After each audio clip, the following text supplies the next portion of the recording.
श्रावण महिन्याच्या सर्व मैत्रिणींना खूप खूप शुभेच्छा. तर आम्ही गेलो होतो नागऱ्याला. आम्ही पोचायच्या पहिलेच खूप गर्दी होती. तिथे रांग पण लागली होती.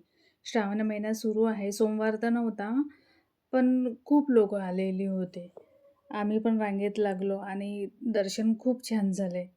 मंदिरात गेल्यानंतर मन असं प्रसन्न होतं ना, दिवसभराचा थकवा, जे काही टेन्शन असते मनामध्ये, ते पूर्ण दूर होऊन जातं आणि खूप प्रसन्न असं वाटत असतं. एक प्रकारचा आधार असल्यासारखं वाटतो माणसाला.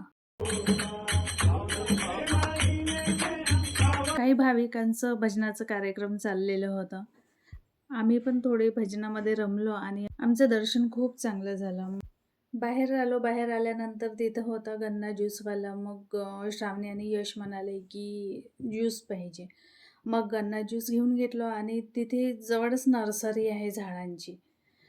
तर झाडं बघायला गेलो आम्ही. म्हणालो काही नवीन प्रकारचे असतील तर घेऊन घेऊ घरी. तर जागा नाहीच आहे ना, होत पण नाही व्यवस्थित. तरी पण पाहायला गेलो. खूप खूप हजार प्रकारच्या जाती होत्या. माझं मन तर खूप होत होतं झाडं घ्यायचं, पण नाही म्हणाले, "घरी होत नाही, तर मग कशाला जबरदस्ती." मी पण मग जाऊ दे म्हणाले. मागच्या महिन्यातच 2 झाडं घेतले होते. ते खूप सुंदर आहेत.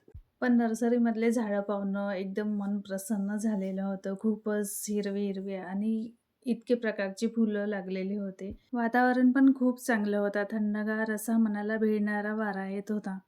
थोडंसं वातावरणाचं मजा घेत मग पोहोचलो आम्ही आपल्या घरी. घरी पोहोचल्यानंतर मग कितीही फिरा, कितीही एन्जॉय करा बाहेर. घरी आल्यानंतर कामं आपले. लागले स्वयंपाकाला. पहिले चाय बनवून घेतला. सर्वांना चाय पाहिजे होता आणि मग स्वयंपाक केला. जास्त काही उशीर झालेला नव्हताच. माझा आरामात स्वयंपाक पण झाला आणि जेवण पण झालं आणि सगळे कामं पण आटोपले लवकरच. खूप दिवसानंतर आज आम्ही नागरा मंदिरमध्ये गेलो होतो. पहिले तर खूप जायचे, आता जास्त नाही जाणं होत आहे. पण खूप चांगलं वाटलं देवाचे दर्शन घेऊन.